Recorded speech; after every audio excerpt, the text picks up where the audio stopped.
Retrouvez-moi bientôt dans Diaspora Mag. Abidjan, tu as le monopole, comme ton peuple, les Ivoiriens. Retrouvez-moi très bientôt avec Ahmed Touré. Retrouvez-moi bientôt avec Ahmed Touré dans Diaspora Mag.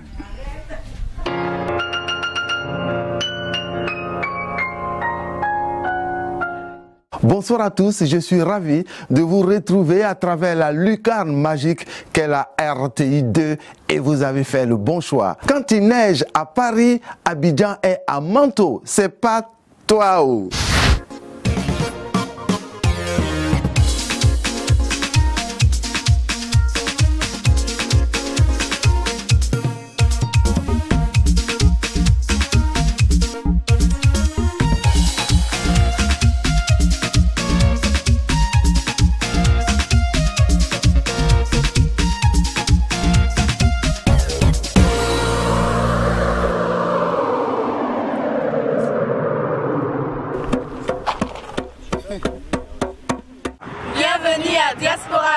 Le ministre de la Culture, Maurice Bandama, était à Paris il y a quelques jours et nous l'avons suivi. Dans cette première partie du reportage, nous irons en compagnie du ministre de la Culture au Salon du Livre de Paris, c'était la 35e édition. Nous irons également à la Cité du Cinéma, c'est en Seine-Saint-Denis, au nord de Paris. Le ministre Bandama vend la culture ivoirienne à Paris. C'est un reportage du As Plus Production pour Diaspora Mag.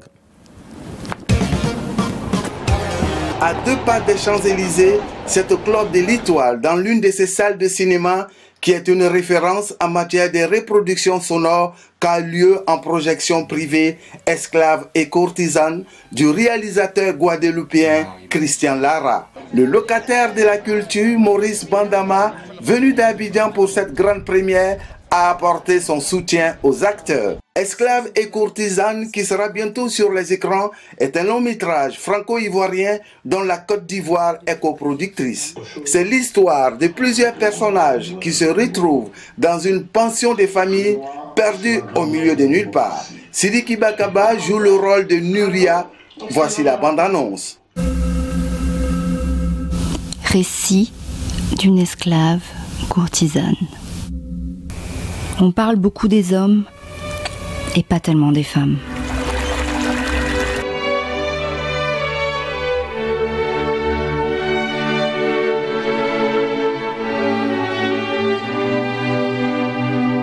Un matin, je me suis retrouvée dans un marché, de l'autre côté de l'océan, au milieu de poules, de cochons, de meubles, de bananes vertes. Ce jour-là, c'était moi qu'on vendait.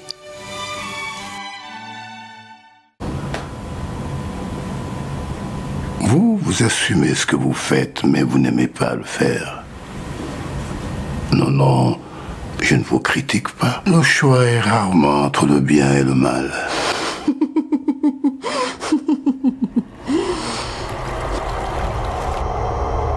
75 millions d'êtres humains ont ainsi été arrachés à la terre d'Afrique pour ne plus revenir. À la fin de la projection, le réalisateur, reconnaissant envers le ministre, le fait savoir publiquement. Vous pouvez applaudir Monsieur le ministre parce que sans lui, c'est vrai, sans lui, nous n'aurions pas.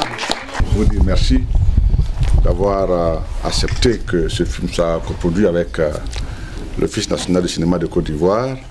Nous sommes heureux de nous associer à cette œuvre avec des comédiens de talent, Sigiri et nos amis que nous découvrons. La Côte d'Ivoire s'est fortement engagée à défendre la culture à travers tous les segments et principalement à travers le cinéma. Nous avons eu le bonheur au FESPACO d'avoir le premier prix de l'interprétation masculine. Il est là, Fargas Assandé. Ce film de Christian Lara a été en partie tourné à Grand Bassam, à Assini, dans la forêt du Banco, contribuant ainsi au rayonnement du patrimoine ivoirien Et ce n'est pas le ministre qui dira le contraire. Qui fait la promotion de notre patrimoine, en plus d'être produit par la Côte d'Ivoire. Nous sommes donc venus apporter notre appui à ce film. Ce film montre la diversité de ce que représente notre espace francophone. Un film dans lequel jouent des Africains, des Français, des Asiatiques.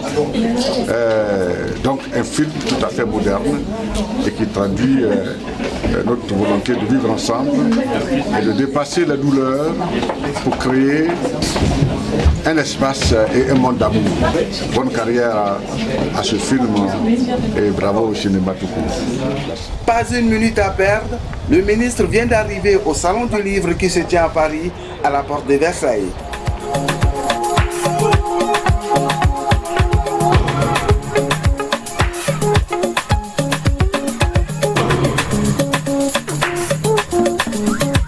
Vladimir Insky, qui attend le locataire de la Maison de la Culture à l'entrée du salon, le servira de guide.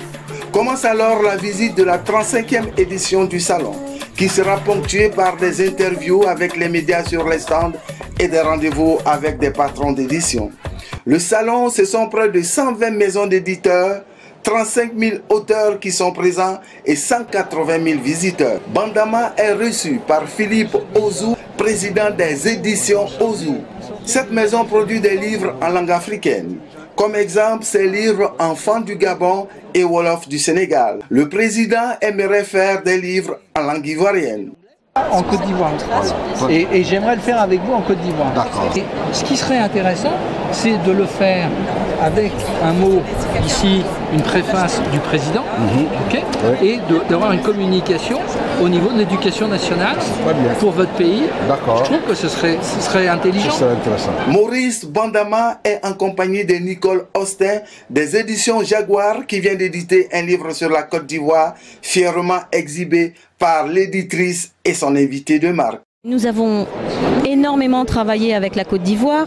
J'avais rencontré Monsieur le ministre l'année dernière pour avoir une présentation du petit livre d'histoire de Côte d'Ivoire ainsi que de l'Atlas. Et cette année, à l'occasion du Salon du Livre, il m'a fait l'honneur de venir sur notre stand. C'est avec beaucoup de plaisir et c'est un grand honneur que je reçois Monsieur le ministre Bandaman.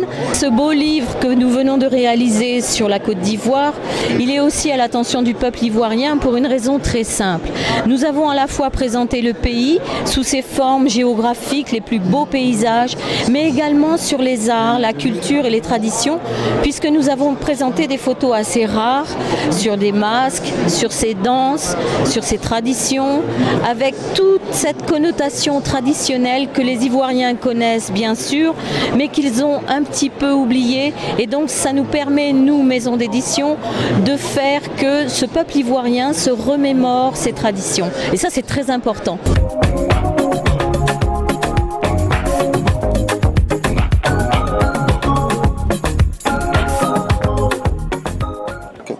Bandama se trouve actuellement à l'imposant stand Livres et auteurs du bassin du Congo. C'est la 6e fois consécutive que le pays participe au salon. Le ministre est sollicité par les médias, des chaînes de télévision congolaises, UBS News, Vox Africa, Télé-Sud. À gauche, l'écrivain Henri Lopez, ambassadeur du Congo-Brazza à Paris. Les éditions Eburni représentent la Côte d'Ivoire à ce salon du livre. Le ministre écrivain s'est rendu au stand de ses compatriotes pour les féliciter en ce temps de crise économique où les éditions Eburni ont tenu à être présentes. Allez, félicitations, ils défendent la Côte d'Ivoire, même si on n'est pas en force comme les années passées, au moins on est présent. Ben, écoutez, c'est gentil, notre ministre est venu nous encourager et encourager ce que nous faisons. Je travaille dans l'édition depuis 30 ans, donc j'ai eu à publier le ministre et donc bon, il est venu nous accorder son soutien et c'est vraiment appréciable, très appréciable. Nous sommes vraiment très très contents. Et puis vous savez qu'il y a une diaspora ici également qui existe et donc qui voit que l'Afrique produit des livres et qui achète donc ces ouvrages-là pour leurs enfants. Et nous avons également beaucoup de populations européennes qui viennent également acheter des livres colorés avec des images africaines pour leurs enfants.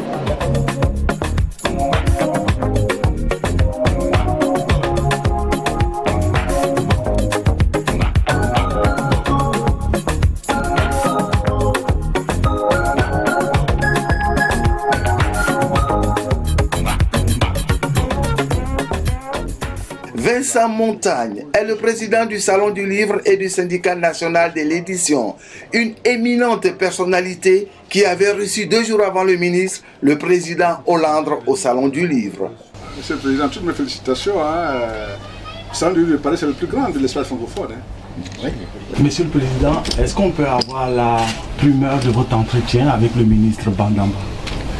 Nous avons réfléchi ensemble sur le développement d'un centre francophone du livre à Abidjan. Je suis tout à fait ouvert et je soutiens complètement ce projet qui est une belle innovation pour aider à structurer le livre en Côte d'Ivoire, c'est-à-dire permettre à cette émergence renouvelée et progressive de ce que la culture se forge par le livre. Il était important pour vous de recevoir le ministre de la Culture de la Côte d'Ivoire. Nous étions très heureux de le recevoir, d'abord qu'il vienne à Paris et puis qu'il ait le temps de venir au Salon du Livre de Paris, qui est un événement qui permet de recevoir 200 000 personnes et aussi 3 500 auteurs qui viennent.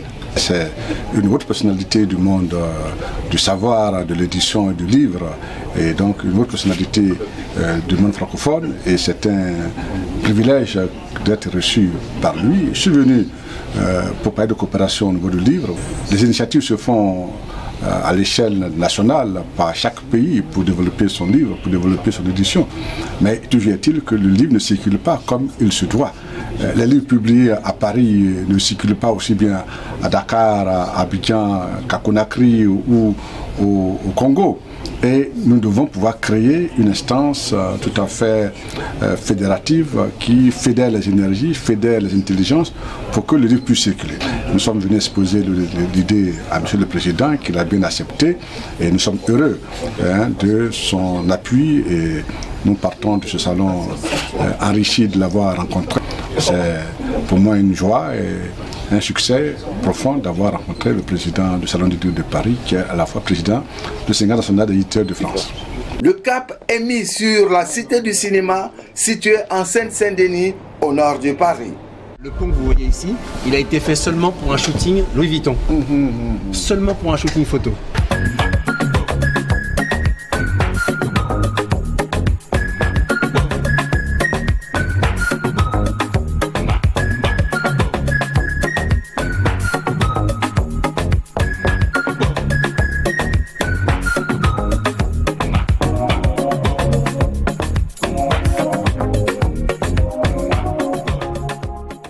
Voilà, on est sur pas un des plus grands plateaux, on est sur le moyen, il fait 900 mètres carrés.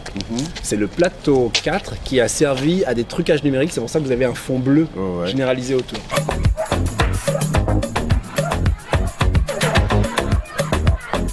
C'est pour ça que là, on voit le décor en train d'être construit, mais vous revenez ici dans 3 semaines, vous allez voir un décor qui va être magnifique. Et c'est ça, la beauté et l'intérêt du cinéma, c'est de pouvoir rêver. Et quand vous êtes bluffé, c'est qu'on a bien marché. C'est la fin du film avec le roi Maurice Bandama et la reine, la comédienne ivoirienne Tatiana Rojo. Rideau.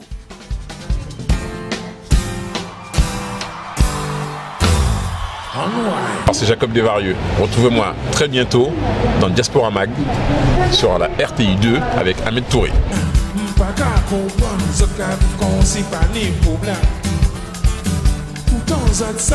La vie, la reine, qui j'en ai fait couper sa tchèbe. Ce classe, c'est un médicament nouni. Ce classe, c'est un médicament nouni. Ce classe, c'est un médicament nouni.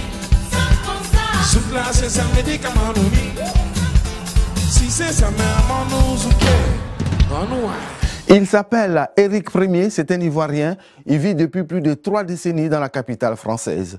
Un homme d'affaires qui a connu des hauts et des bas. C'est un artiste, il a sorti il y a quelques années et depuis le temps, il produit des artistes et il a aussi ouvert un studio d'enregistrement en banlieue proche parisienne. Et qui a aussi une société de location de voitures. En tout cas, il s'en sort bien. À travers ce conseil qu'il donne à tous les hommes d'affaires que dans la vie, l'essentiel, ce n'est pas de tomber, mais c'est de pouvoir se relever.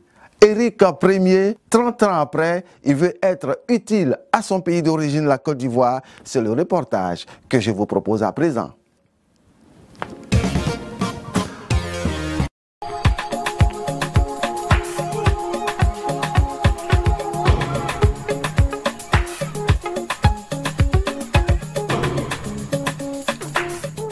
L'Ivoirien Éric Ier a posé ses valises en France il y a 4 décennies. Il vient d'arriver dans ses bureaux à Agnières-sur-Seine, en banlieue proche parisienne. Tébi est son nom de main. Cet homme d'affaires passionné de musique est un exemple de réussite sur les bords de la Seine qui possède une société d'ambulance, une autre de location de véhicules de luxe dont fait partie cette Mercedes. Il est propriétaire de ce bâtiment. C'est là que se trouve son studio d'enregistrement en chantier et ses bureaux. Réussir en France pour un immigré nécessite la rigueur et un savoir-faire. Tous les matins, lorsque vous venez au travail, lorsque vous quittez chez vous, qu'est-ce que vous vous dites intérieurement? Mais pour voir si la journée va être bonne, déjà. Voilà, parce que, vous savez, en France, ici, il y a toujours des surprises. Voilà, c'est un pays qui est très stressant. Oui, j'ai fait presque 40 ans ici, je sais de quoi je parle. Dès son arrivée en France, son grand frère, ambulancier de profession, l'a pris sous ses ailes et l'a appris les ficelles du métier. Quand je suis arrivé, je devais avoir entre 18 et 19 ans. Et en même temps, j'étais au lycée Arago de Paris. J'étais en seconde. Et en même temps, chaque soir, après l'école, je venais dans l'entreprise pour travailler avec lui. Et c'est ça qui m'a boosté. J'ai choisi aussi de faire l'ambulance après. Donc j'ai arrêté vite fait les études pour pouvoir gagner ma vie. Franchement, j'avais envie de me chercher. J'avais envie de réussir. J'avais un objectif. C'est de travailler pour moi-même. C'est-à-dire que vraiment connaître le métier d'ambulance et de m'investir là-dedans. Est-ce que ça a été facile pour vous de monter votre propre société? Oui, bon, il y a eu quelques difficultés, c'est vrai, parce que je n'avais pas d'argent pour pouvoir monter, parce que à l'époque, une société d'ambulance, il faut avoir minimum 30 000 € pour pouvoir monter sa société. 30 000 €, ça fait combien? Oui, ça fait 20 millions, à peu près 20 millions de francs CFA.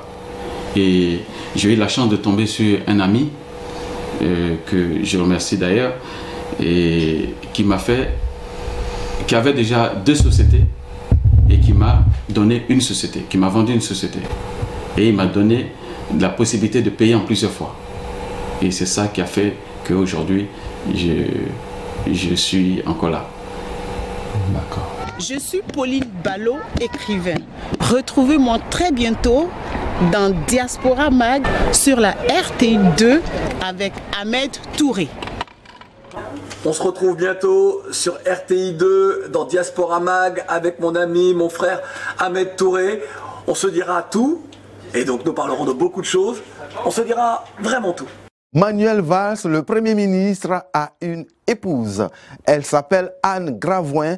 Elle est violoniste de talent. Il s'annonce dans les couloirs du showbiz qu'elle viendra en Côte d'Ivoire apporter sa touche personnelle à la musique folklorique ivoirienne. Est-ce vrai? C'est la fin de ce Diaspora Mag. Je vous donne rendez-vous dans 2 semaines. Je serai des vôtres. Promettez-moi amour et fidélité. Et si vous me faites une infidélité, j'en tiendrai compte dans nos relations futures. Et ce ne sera pas bon pour vous, sans déconner. À la réalisation, il y avait Jackie Regan, le seul sorcier blanc qui nous reste. Merci au Cameroun de nous réserver dans la capitale à Yaoundé et précisément dans le quartier de Mvogada, à côté de la maman qui vend des beignets, de nous réserver, dis-je, le ndolé avec des bananes plantains. Donnez de l'amour à tous ceux que vous aimez. Bisous, bisous d'air.